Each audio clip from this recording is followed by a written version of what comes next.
Welcome to the Bob Priest Show of Life podcast. I'm your host, Bob Priest. Thanks for tuning in today's show.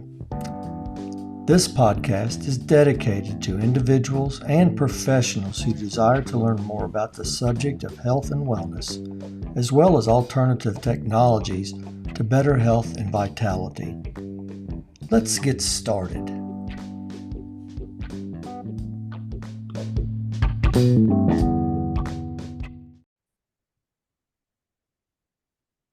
Good day and welcome to the Bob Priest Show of Life. I'm your host, Bob Priest. Today, my guest is Trent Brock. Trent is originally from Louisiana and considers himself a slightly redneck Southern gentleman. He graduated from college with an MBA in information technology. Trent says he's always been one of those people that continually challenge himself. He loves to go to new places, have new experiences, and try things not done before. He traveled around the U.S. for 5 years as an IT consultant, took a break and lived in Spain for a year teaching English, attempted to learn Spanish. He says that was a bit of a disaster, and traveled around Europe on the holidays. Then he went back into IT and ended up settling in New Zealand for over 15 years. So Trent, welcome. Thank you. It's good to be here, Bob. I really appreciate it.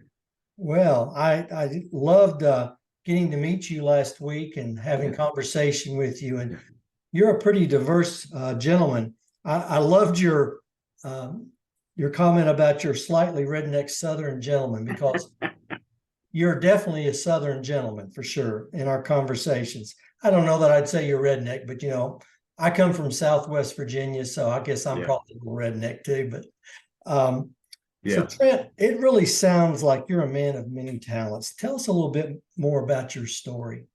Gosh, well, I'm originally from North Louisiana, and I've always, I'm a pretty regular guy, right? I'm 5'8", I'm 160 pounds. I don't think, I'm not like, super good looking, but the things in life for me that I can make choices over is what I do. And that is things like the ability to be nice and polite to people, having an attitude, and how are things going to affect me, and what are my choices of how I'm going to deal with things.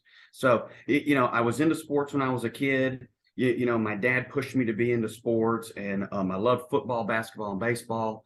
And that teaches kids a lot of things, to be a team player, and how to practice and to work towards a goal, and a lot of those things. So and I studied really hard. I knew early on, that I wasn't going to be a professional, sports player of anything, right? So I knew I was going to have to use my head.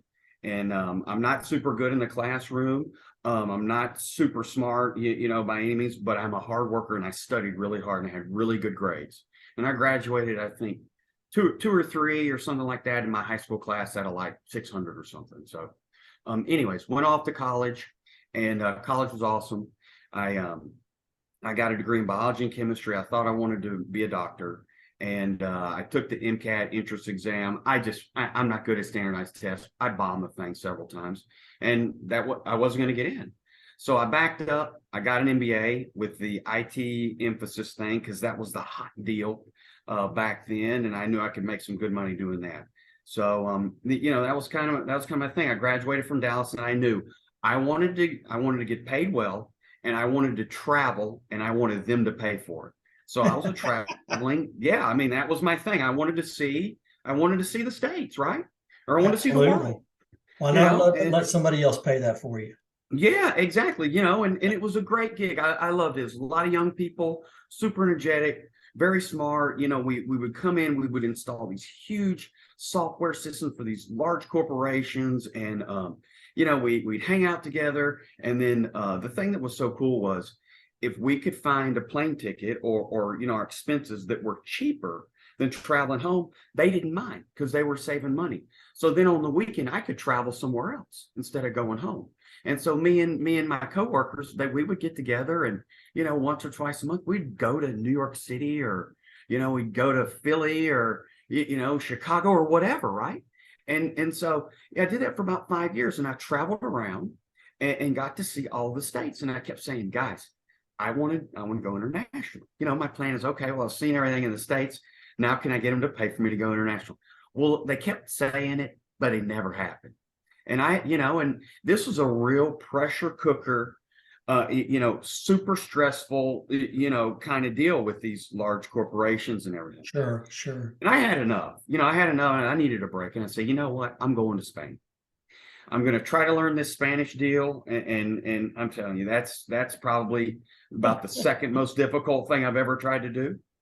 And I taught English. I got my English certification, and I taught English, and I did that. I thought that was great and fun. And then I saw everything in the history books, right? And and then I had, yeah, right. I mean, I get to the Eiffel Tower and Big Ben and Rome and all the stuff, right? And so I had the international travel bug then, right?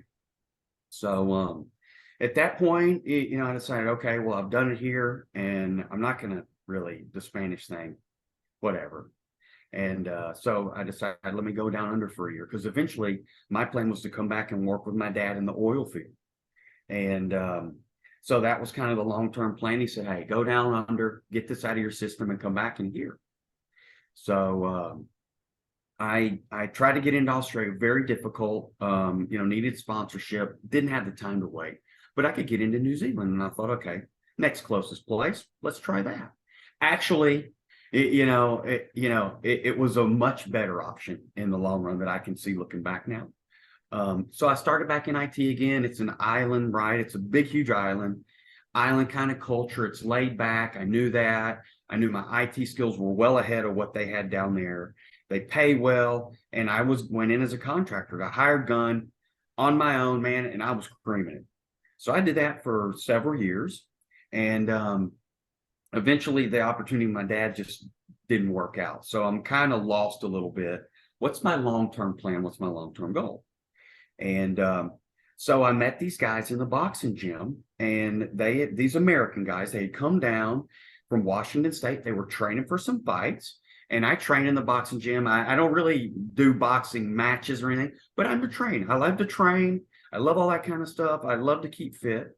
And these guys are cool, man. I mean, they're boxers, right? And so I got to know their manager. And he said, hey, after we, I took private training from him. Afterwards, we'd go eat dinner, and we just clicked. We got along. And he said, hey, look, do you want to start a weekend business? I do market kettle corn in my home state of Washington during the spring and the summer. And, we make good cash on the weekends. And I thought, why not? Let me see if this is worth it. So we put some money together, got some cookers made, bought some tents, and we started going out. And man, it took off like wildfire. So was that something that wasn't in New Zealand? Yes, correct. That's exactly right. I'm not smart enough to invent something, okay?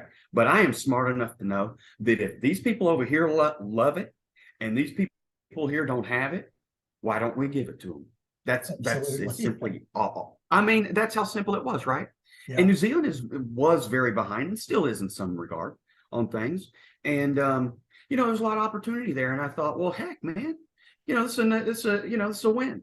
So we did that for several years, and finally the supermarkets and the cinemas approached us, and they said, hey, we love your popcorn and we want it, but you can't do it in this rinky-dink, plastic bag. We need a real bag. We need a shelf life bag that can last for 6 months.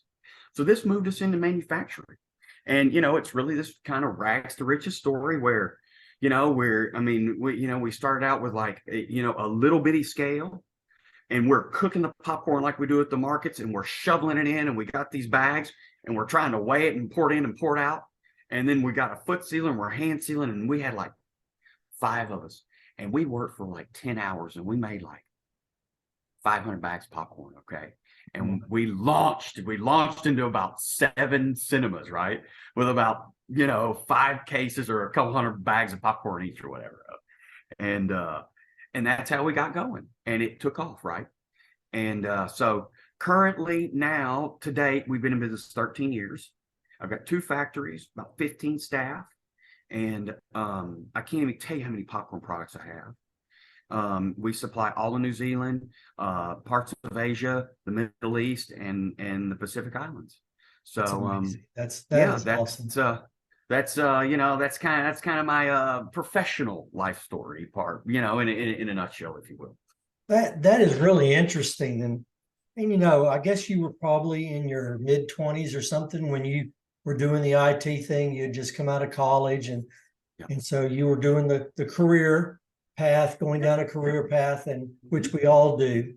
Yeah. And kind of a little bit like me in my life, I got a little restless and wanted to try something else, and ventured off and ended up starting a couple of different businesses and so on. But my background was in education. I taught too, and then ended up going back into that for a long time. But man, that's pretty interesting. And now you're the Kettle man. You know what? They call me Popcorn Man in New Zealand. Popcorn man. I mean, how could anything be sexier than selling popcorn, Oh yeah. And especially if you're known for that. So that is so Yeah, cool. Man, that's that's it. a great story, and you were in the right Appreciate it. place at the right time. Yeah, yeah, Sure. really. And it's also, I think another point too, Trent, is that you had an open mind and a great attitude to succeed. Mhm. And that got you there. So Well, yeah. And you know what, Bob? I'm just not a quitter. I just don't quit on anything. And I think that comes from my parents, and I think the sports thing, right. because there was some times, right, that you wanted to quit. And I mean, that was the last year I played baseball, and I decided this wasn't for me. And I knew after about the second game, and my folks were like, "You got to finish this out. You started it, you got to finish it." Yeah. And My I my just first have that. my first experience like that was on a paper route when I was a kid. Okay. And Yeah, we've all had those. I was going to make a paper route, and it was a lot tougher than it looked when, I initially looked at it. But I Oh wanted to yeah. quit. I wanted to quit right about the time winter came around. And Oh, that makes sense. my dad said, nope. He said, you committed to this and you're going to follow through. Great teaching at that point on my dad's part. Yep. So, Trent, I understand back in 2019, you Mhm. started experiencing some personal issues. Do you care to explain that to us? Yeah, well, this is where I really begin to learn about myself, to be honest. So I'm working in my factory and I lead from the front, right? I train my guys. I am the owner and I do everything from, popping the popcorn to making the orders to going out and selling. And it's a small business and you wear all the hats and I'm happy to do that. I'm a utility kind of guy. So I start limping around the factory, and it's on my left side, kind of in my butt, hip area. And I just, I went to 2 or 3 doctors. It just wasn't getting better. And, I've never had any health issues. I just kind of worked through things and just kept getting worse and worse. I went to 3 or 4 doctors and they all kept telling me the same thing. We think you've torn one of your glute muscles. Okay.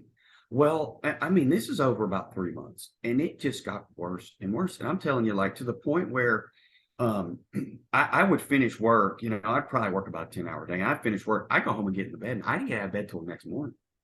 And that's not like me. I am high energy. I got lots of energy. I don't sleep a lot. And I went into the hospital to get some blood work done. And the hematologist just said, look, there's something going on and we're going to do an x-ray today. And we kind of argued about it. And I said, okay, I'll get an x-ray, whatever. And I thought I knew better. I thought, well, everybody's told me I've got this torn butt muscle. Well, a week later, as the cliche goes, I got the call that changed my life. And this one really did. She said, look, you got hip cancer and you have about a 1/4 inch of your pelvis holding your leg bone on. Every step that you take, you're in danger of breaking your leg. If you do that, the leg is coming off. We can't save it. Get to the hospital right now. Oh my When you get goodness. here, when you get to the door, get a wheelchair. She's like, how are you going to get here? And I said, well, like I'm going to drive. And she's like, okay, you're at your own peril. So I showed up and this is where it all started, right? And so this is over. It's public health care in New Zealand. And, for Americans, you would think of something similar to the VA. And we've all heard, kind of about the VA. Well, I haven't been in the VA, but I can comparatively, I can tell you, I think the VA is much better. Okay. And so it is what it is, right? Everybody in New Zealand, I'd say 90% of the people in New Zealand, they have public health care. Why would you have anything else? The public health care system does everything. You pretty much get everything paid for. You pay for it with your taxes. Okay. All right. So, I was no different than anyone else and didn't really have any health issues ever in my life. So this starts this cycle where, they do these x-rays and they say, we're going to put an implant in, and it takes a couple months to prepare the implant, and then we're ready for the surgery. And then we do the next x-rays. Well, the cancer's progressed. The implant won't fit. So And I'm this happens. assuming you're having to stay off of your feet because of the possibility of that bone breaking all the way through. Yeah, it was, I was in and out of the hospital on several occasions, and even in and out of a resident nursing home for some time, because I just can't sit still, and I got a business to run. So nothing happens quickly. It takes weeks for things to happen, and I can't, and I won't, and I don't lay around. So, they would check me in and I would be there, and then I would get fed up with it and I would check myself out. There was a point where I was in a wheelchair. It got so bad. And, that's what it was. And so, towards the end, about the third time through, they said, hey, look, you know what, this has gone too far and we're going to have to take the leg off. Well, I lost it, right? I just lost my composure. And, I'd gotten to the point where on most of my calls, most of my appointments, my folks would be on the speakerphone, my support group. After the appointments, we would talk, and all kind of, a lot of times, how these things go, right? You go in there, they tell you something and you blank out because they've told you something you don't even know. And then you think, well, this is like a life-threatening, I don't even know what we're talking about, right? So I figured that out after 2 or 3 times. And so anyways, and my dad just stepped in and he said, look, you're not cutting this guy's leg off. You've been promising us for 6 months you're gonna do this, and you got to figure it out, Doc. You don't know this guy well enough, but he is a fighter. He is not a quitter. He never quits on anything. And if there is anybody that's going to make this work, it's him. And the doc said, hey, look, I can't guarantee anything. You know what? It's probably just going to be a stunt. I can't guarantee feeling, functionality. I can't even guarantee you we may have to remove it in the surgery. You got about a 10 or 15% chance when he wakes up, it's going to be gone. And my dad said, we don't care. Leave it. And so that's what happened. And so we had the surgery, and, we removed the cancer, and that went okay. But the thing got infected. And, I had about 6 or 7 more surgeries to try to get rid of the infection. Never got it. Okay. And, I pretty much healed up. I was on my back for 4 months. Well, I was in the hospital 4 months. I was on my back literally for 2 months. I wasn't allowed out of bed for over 2 months. Wow. Yeah. I was like, like For a zombie. guy like you, that's not a good position. It was tough. I don't know how I handled it. I really don't. My parents were there with me, and they clocked in and clocked out like it was a job. They were there 8 a.m. till 6 or 7 every single night, every single day. They were with me, and hey, we watched movies, we watched games, we had pizza night. We tried to do what we could do, right? So got through that, right? Got through that.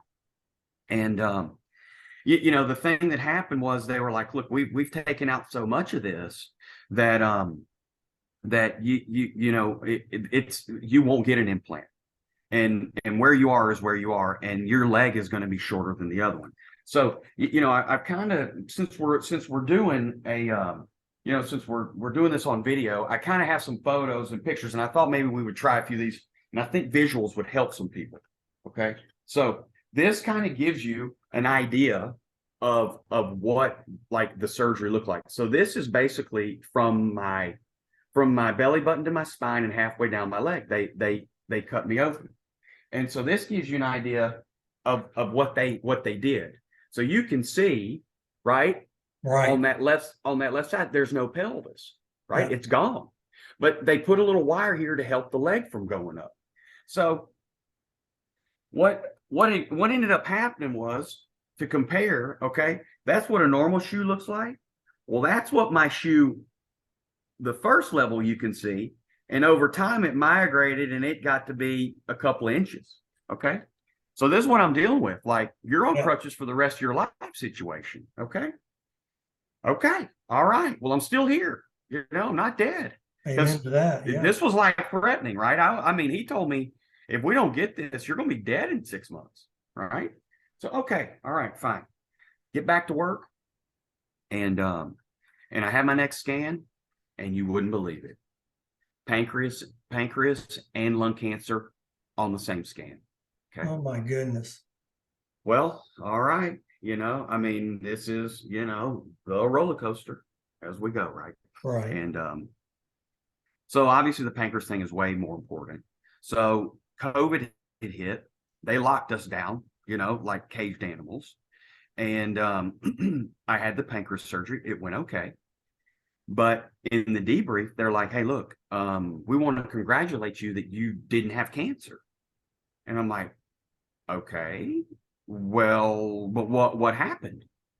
Right? Because they removed half of my pancreas and my spleen because they had cancer. Well, it ended up being a blood clot. Oh. And yeah. And so they misdiagnosed me. And they couldn't give me any common sense answers as to why they had gone through with the surgery, and couldn't tell that it wasn't cancer versus a blood clot. And hey, this is public health care, right? You can fill out a complaint. There's no consequences, right? They don't care. So that was a bittersweet thing to do. I have a compromised, my health is compromised for the rest of my life, based on this mistake, right? Okay, whatever. Let's move on. So I go in, I have the lung surgery, and that went fine. But then the next day, when they're inspecting it, guess what? This is infected. Okay. So now I've got infected, and then about a few days later, the orthopedic surgeon that had done my hip found out that I was in the hospital. And I had decided, you know what? These guys have had enough chances. I'm not doing anything else with them. I'm just going to live with this. And this was chronically infected, okay? And I'm telling you, every step that I take, every time I move my leg, every time I get in and out of the car, every time I roll in the bed, every time I try to sit down, stand up, anything, I am in pain. I am talking chronic pain. And just to kind of give you maybe a visual, you know what it feels like when you have a splinter in your finger? Mm-hmm. Then you know what it feels like when you have a splinter in your finger and it's infected. It's going to be even more hurtful. It's way Big worse, time. right? Yeah. Well, so this just gives you a slight idea about what I'm dealing with over a year. Okay. And so the doc came in, and I'm obviously under anesthetics and the pain medication, and he said, hey, look, we want to go in and take out that wire. We think that's the cause of the infection. I mean, I don't have anyone there. My parents can't come to the country. It's locked. It's locked up. My friends aren't there. I'm all alone. I just kind of went on with it and said, yeah, okay. So they went in and they took out the wire, but they had a junior doctor do it, and he botched me up really bad. He calls me a surgical hernia, where a section of my bowel, it eventually grew over, which most plastic surgeons can't even believe that it happened, but by the grace of God, it did. I had a section of my bowel, probably about like the size of a sausage, that is hanging over my waistline. So my bowel is hanging over out. It caused me bladder issues to where I have to go to the bathroom about every 2 hours. Doesn't matter if I'm asleep or awake. Okay, and it was still infected. Okay, never got over that. And this 2 week stay in the hospital turned into over 2.5 months, because I've got an infected hip, and I've got the same size incision that I showed you, and I've got an infected lung, and it's a bad situation, right? Right. Goodness gracious. So after 2.5 months, the lung healed up, the leg never did.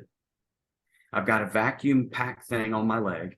I've got and when I get up, I'm on crutches. I'm in the same situation that I was.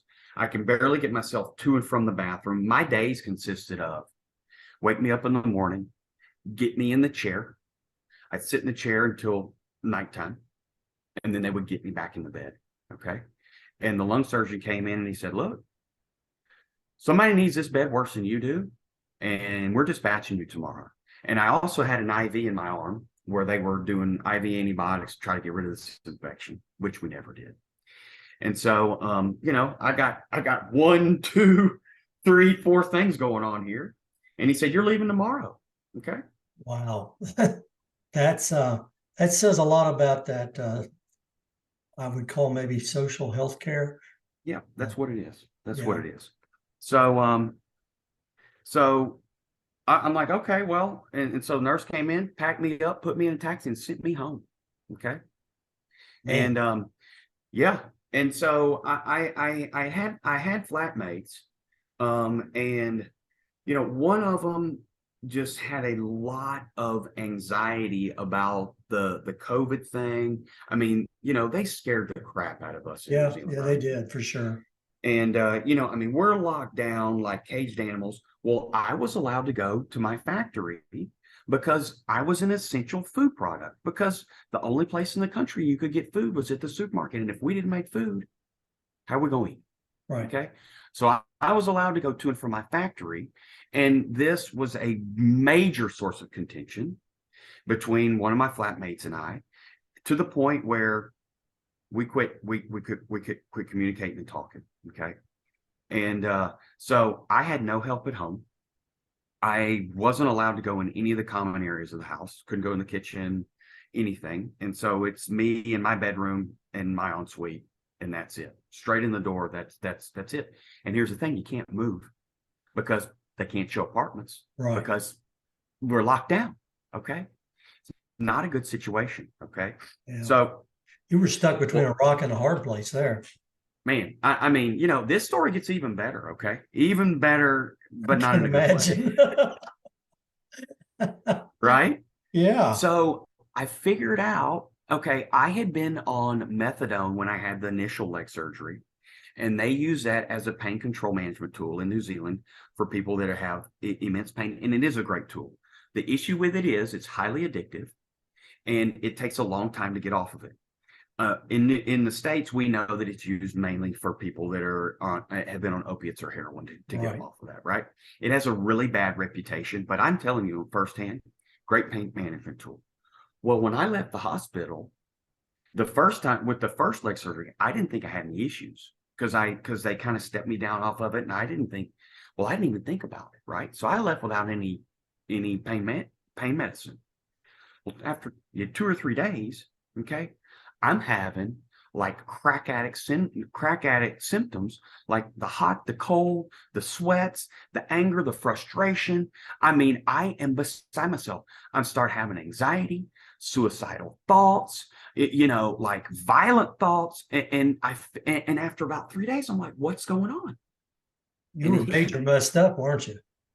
I'll tell you what, Bob, but everything I've been through, that was the worst thing. I cannot tell you how hard it was. I mean, I had terrible suicidal thoughts. I mean, and I have to back up just a second, okay?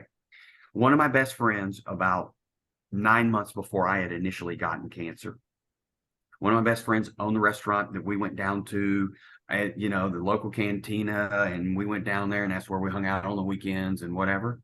He got sideways, and he went out and he committed suicide the Oh my next day goodness. My while goodness. I was calling Mexican bingo for him in his restaurant. Okay. And that's the thing that kind of saved me. Like, I can't do this to anyone. I know the pain that it caused. I can't do this to anybody. Right. And so, that kind of saved me from actually doing anything. But I was in a bad way, man. And, it was very hard to get the methadone. It is a very controlled substance. They don't want to give it to you outside of the hospital, but they had dispatched me from the hospital. So here again, I'm in this middle. I'm just in this gray area, right? And I got to the point where, you know what, these people are treating me like a crack addict. And and the pharmacy is very difficult with me to deal with. I just, you know what, after 2 or 3 weeks, I just did it the hard way, man. And I know what it's like to be addicted to something. And if you have ever been addicted to something and you have kicked it, man, I'll tell you what, you're a tough dude. You're a tough person, man. You got a Yeah, lot, you got a lot going on for you, and you should be yeah, proud of yourself, because I'm telling you, man, that's the worst of the worst of everything that's happened to me for sure, as wow. far as being able to deal with it. So I got over this, okay.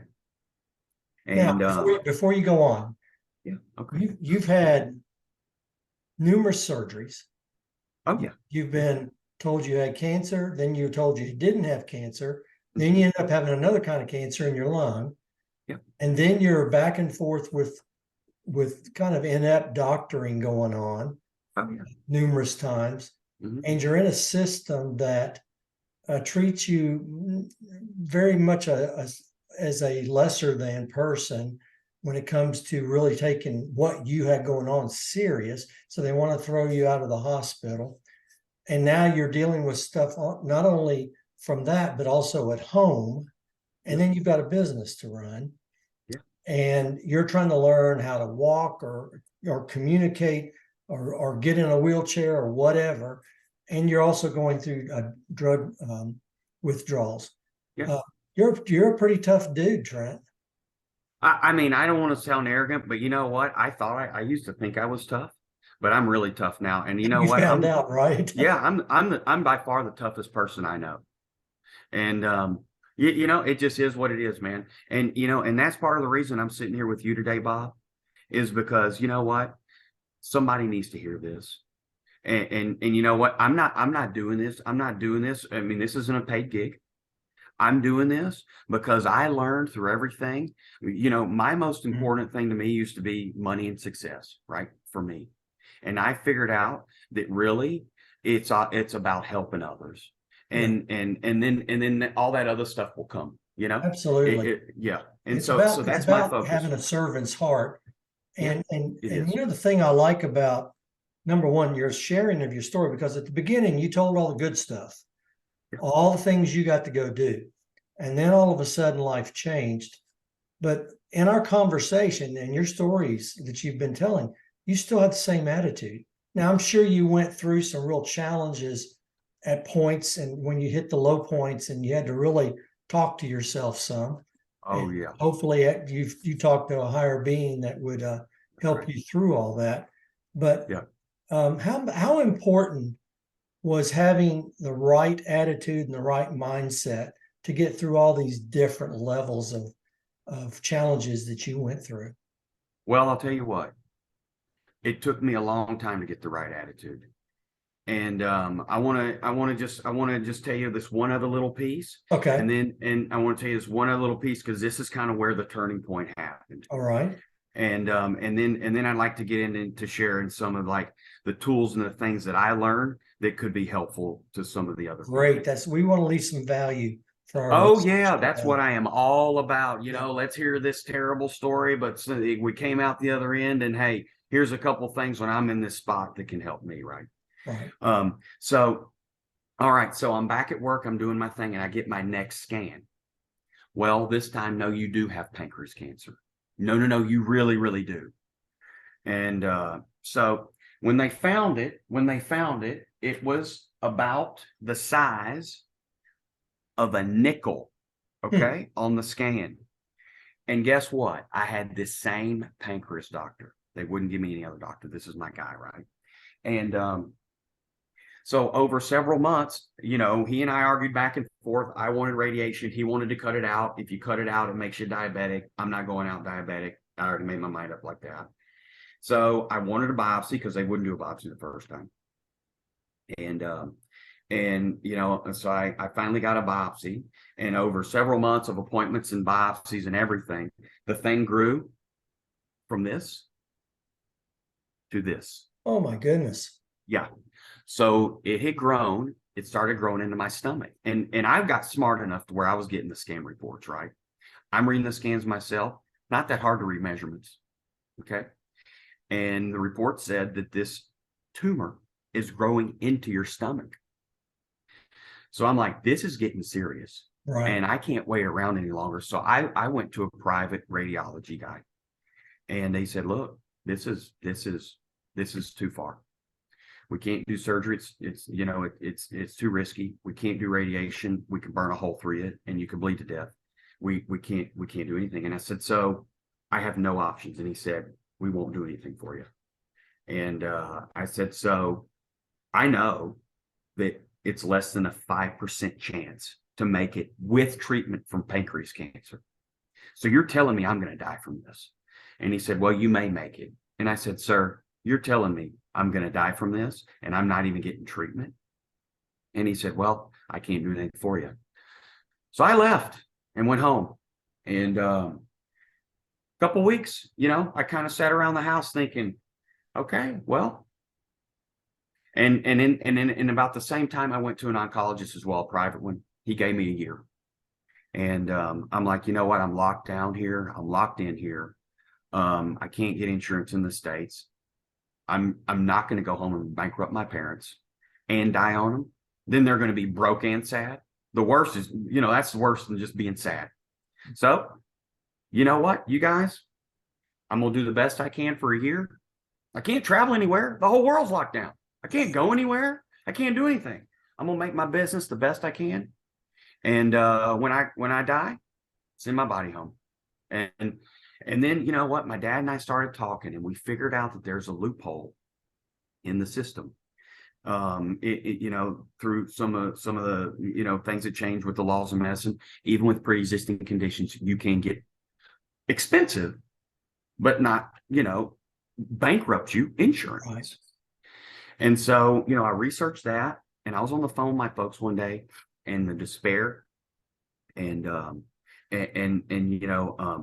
hopelessness and all the things that I could feel that they felt, and the guilt that, that I felt I was putting on my family and my parents and everything I'd put everybody through. Sure. And about a year before all this had started, one of my best friends, my brother's best friend, my aunt and uncle's godson, at 38, died of cancer after about a 2-year battle, left his wife and kids. So I'd seen two of my best friends in about the last year and a half. I'd seen their parents bury them. And I said, you know what, man? I ain't going out like this. I'm not. You start fighting. I decided I'm going to fight this. I'm not going to quit. I'm just going to, you know what? If you don't quit, you win, right?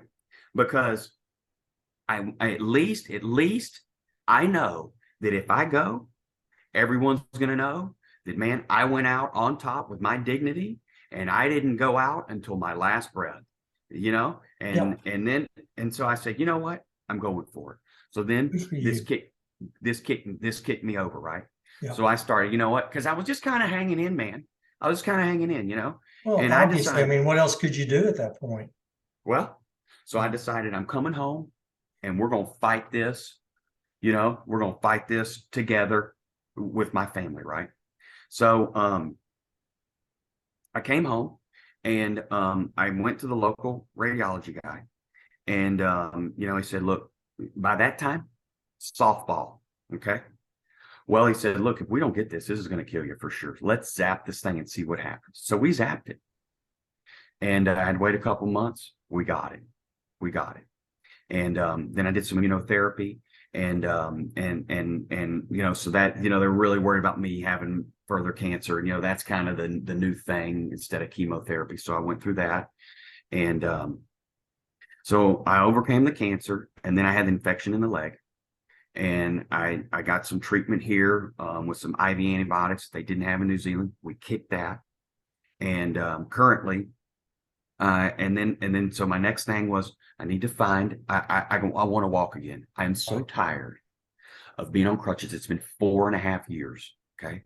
I have been on crutches or in a wheelchair 40 times longer than someone that has broken their ankle that is on crutches for 6 weeks. It's a long time. I want my hands back. And I'm so tired of people saying, well, what happened to you? Did you break your ankle? And I don't want, I'm tired of telling my story. I just want to walk into a room and be like everybody else, right? And so I've been on a mission to find someone that they've all told me it was infected, or there's no real estate left. We can't do anything. I've researched all over the world. I've been all over the country, and I found this guy at Mayo that this is what he does. And I am in the middle of a 3-4 step procedure over several months and surgeries where they are putting in a permanent titanium, the most customized, largest hip implant that has ever been done to date, with procedures that they have never done before.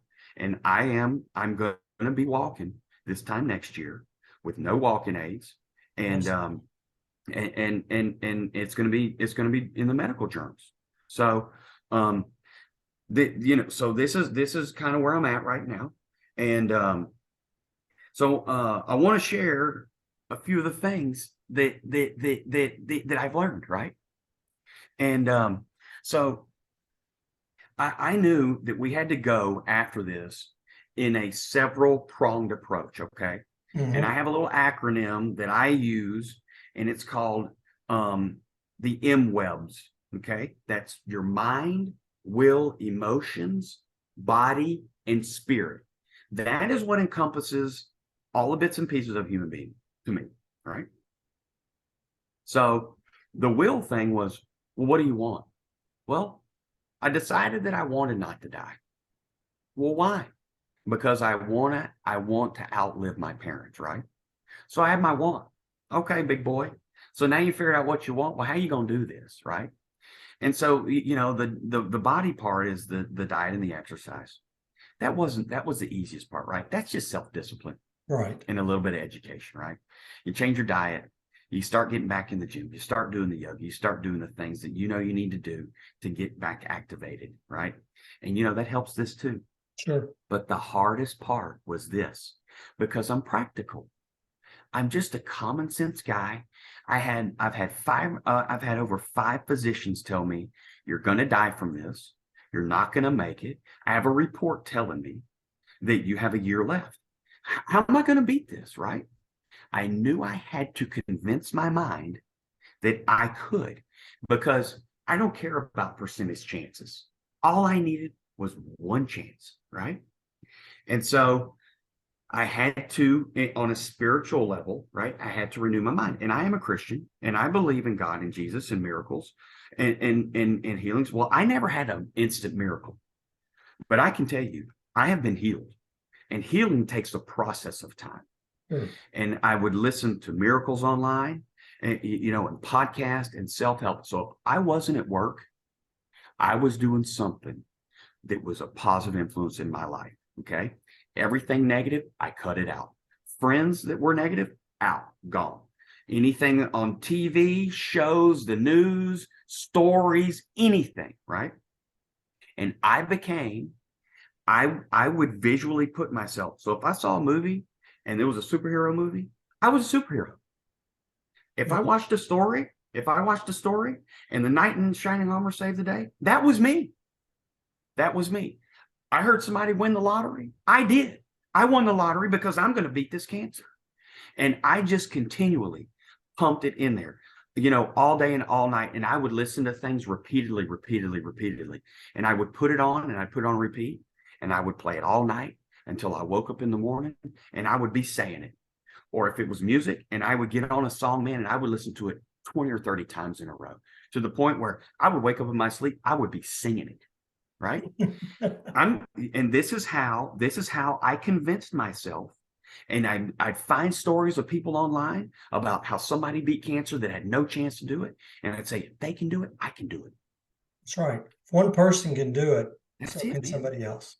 That's how I did it, and so spiritually and mentally changed my emotions, right? And changed my feeling.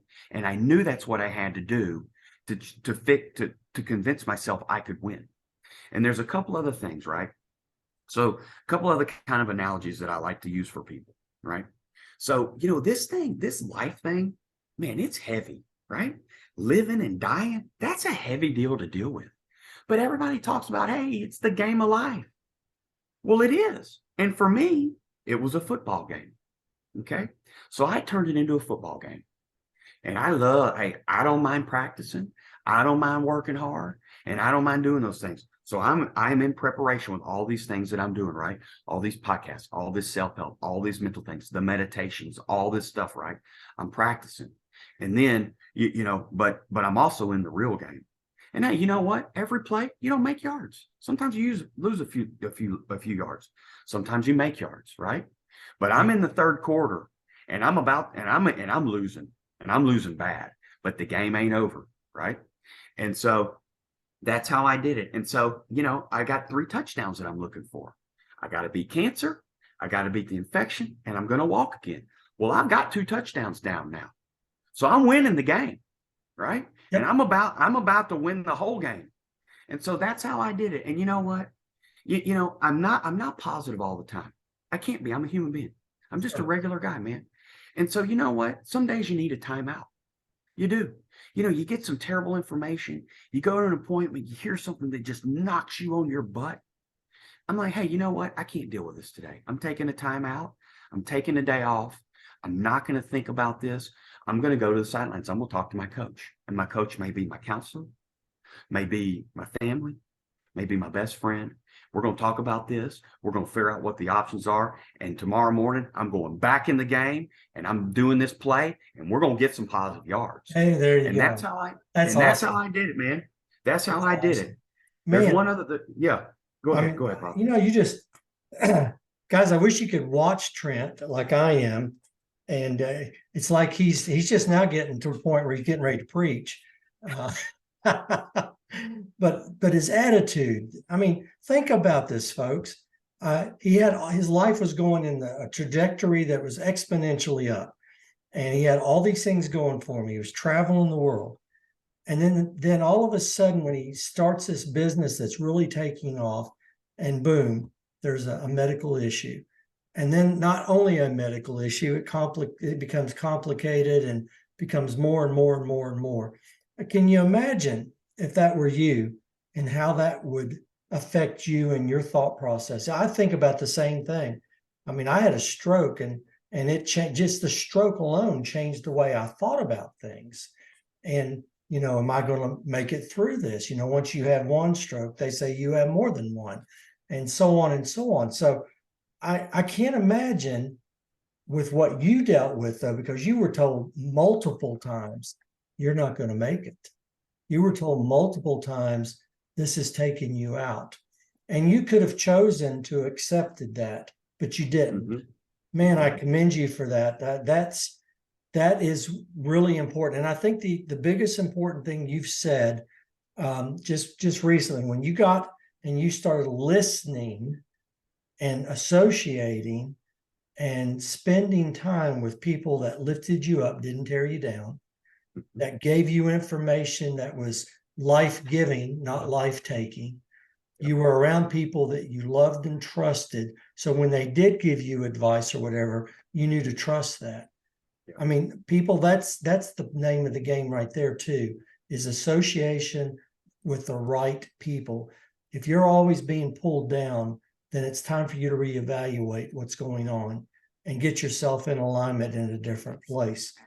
Now, Trent, after listening to all of this, and I didn't mean to interrupt you, was there anything else that you wanted to share in that vein that you were talking about before I ask you the next question? I've kind of got probably 2 other little points here. So let's do that at the very end. Okay, go for it. Yeah, sure, no problem. So you have a great attitude. You have a can-do spirit. I'm curious. Have you thought about writing a book about your story? I'm doing that right now. Do you have a title? I think I do. I kind of oscillate back and forth a little bit, but I have something kind of in mind. Yeah. Oh, well, let me throw out 2 that I came up with when I was reading. Yeah. Okay. This is a maybe. Just stuff for you to think about. Oh, cool. Kettle Man. Or Southern Gentleman. Or Kettle Man, the Southern Gentleman. And of course, you could change kettle to popcorn, but I think kettle kind of has a ring to it. Yeah. But anyway, that I was thinking about that when I was preparing for our podcast today. And I was like, I always try to do that with everybody I talk to after I've listened to their stories and kind of got an idea where they're coming from. I try to come up with a book title. Yeah, So, cool, cool. I liked it. but I tell us liked a it. little bit about your book. Well, I just started out doing these podcasts because I just thought, anytime somebody hears my story, they're kind of like, you need to tell your story. And so I said, you know what? I'm deathly afraid of talking in public. I'm going to do this podcast thing. And I don't mind talking one-on-one. I feel very comfortable doing this in an interactive setting. And so I started doing that. And you know what? I've probably done about 10 or 11 podcasts now. And I'll tell you, every one of them are like, have you written a book? And I'm like, no. And so, well, why not? Why haven't you? And so I'm in the middle of doing that. And I'm also I'm co-authoring a book with another group as well. So I've got a few projects going on. That's awesome. Yeah. And I think that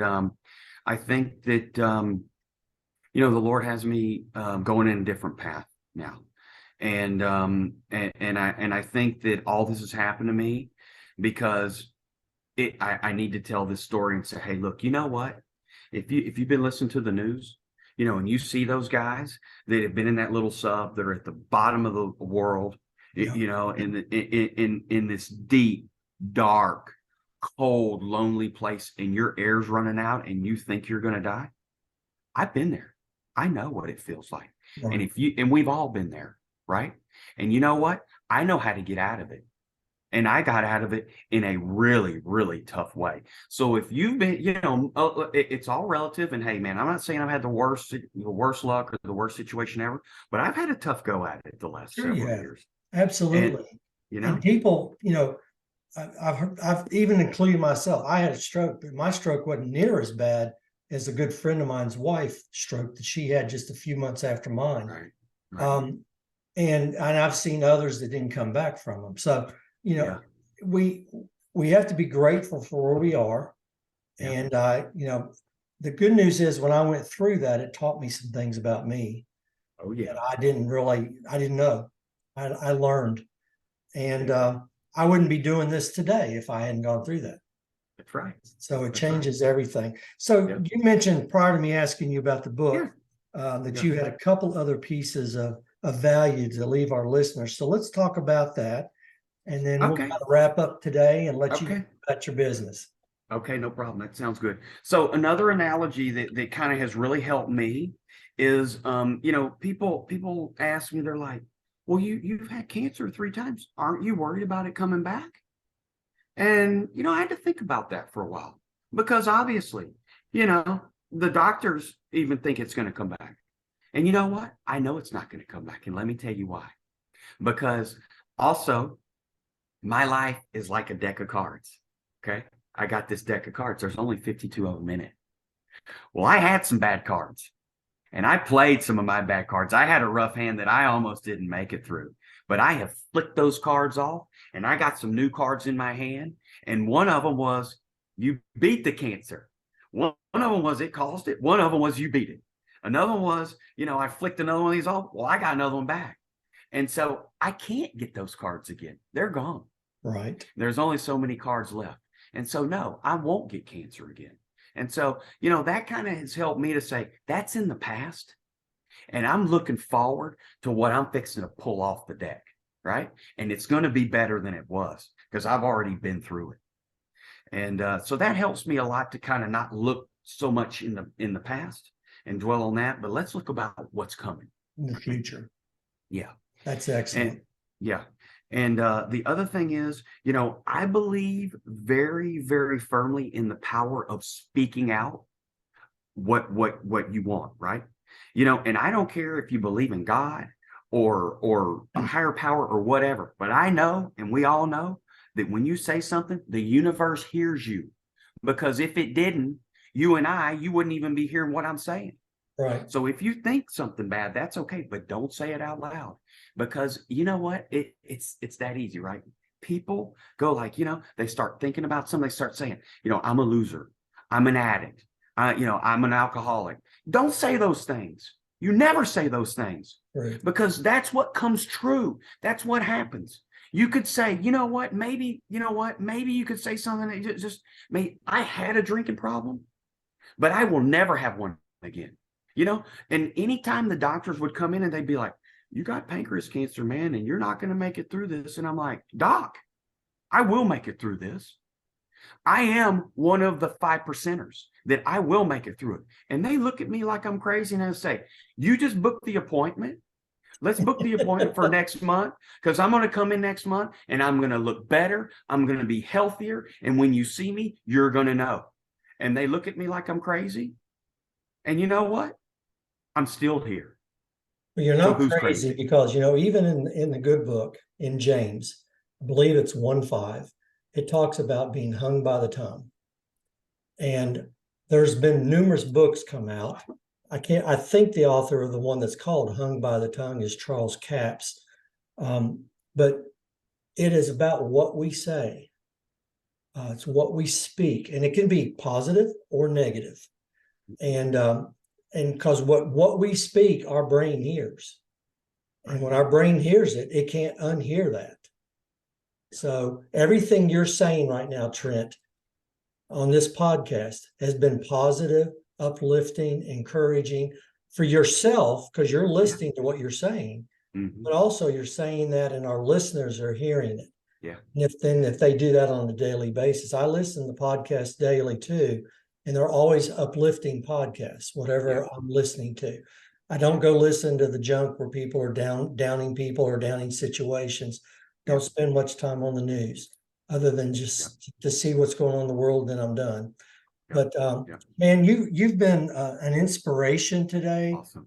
I'm so encouraged to have you on, and I hope we become good friends over the years to come and stay in touch. Tell our audience how they could reach you, a website, email, however you want to receive information. Sure. I mean, I'm just here to help, right? I'm not doing anything. I'm not doing anything for financial gain or anything like that. I do this because this is kind of part of my charity work. And that's the way I see it. So, if anybody just wants to have a talk or just to shout or say hello, whatever. Okay. Or if you're in a bad spot and you need a little help, I'm happy to help you. So what's your cell phone number? I have an international number. Okay. And so most people are probably not going to get in touch with me on that. Okay. But if you want to do that, if you want to email me, it's trentbrock@yahoo.com. Okay. And my Facebook is Trent Brock. And my Instagram is Trent B Brock. So, you can hit me on any of those. And if you would like to get in touch. Okay. And you said Facebook was just Trent Brock. Yeah, just Trent Brock. Yep. I'm Trent Brock. I mean, I've got this shirt on right here. I see that. Faith over fear. Faith over fear. Yep. Action cures fear. Faith over fear. All of those things play into our whole being and how we become who we become. Trent, you've been an inspiration today. I'm glad that we found one another. So I hope that we can have you back on again in a handful of months. Now, I understand you're going to go through a couple surgeries in the near future. Yes, sir. We'll keep you in our prayers during that time. And thank you. Then maybe what we can do is touch base after you've gotten through all that, and we can hear your story of a triumph and jubilation for all the things that have changed in your life at that point too. I'd love to come back and share that I am walking. There you go. All right. Well, folks, thank you for tuning in today and listening to Trent's awesome story from ultimate underdog to overachieving overcomer. To learn more about me and my mission to educate the public about integrative medicine and other alternative healing modalities, go to my website, www.bobpriest.life. That's BOBPRIEST.LIFE. And while there, read a blog or two and check out my podcast. Our podcast today is at its end. We'll say goodbye to you now and hope to be back with you again next Friday when we land the next podcast. This one will air Friday at 9 a.m.